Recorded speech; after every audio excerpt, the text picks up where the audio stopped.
In this Printelligence product briefing, we'll take a look at uStore's appearance and the tools provided for customizing it. Let's start with an example of a uStore site.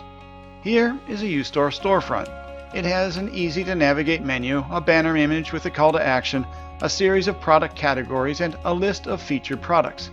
I should note that the portals are fully responsive so that you can have desktop views, tablet views, and of course, smartphone views. The system automatically switches menu bars and reorients buttons and images to do this. You don't need to program anything special. The new customization tools are the fun part. Here's what a uStore portal looks like out of the box. Not exciting, right? But uStore now provides a theme editor which behaves similar to WordPress.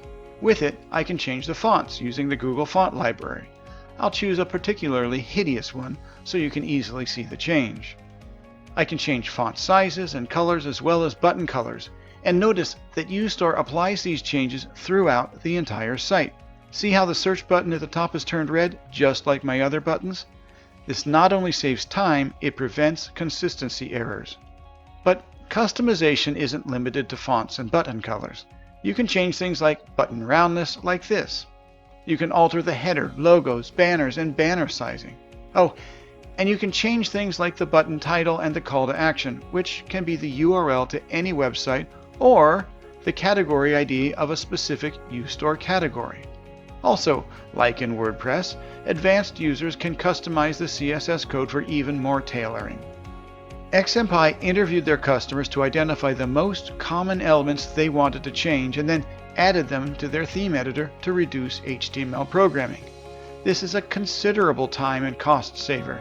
It is also a safer way to work because the theme editor saves a draft, which is only published when it is ready.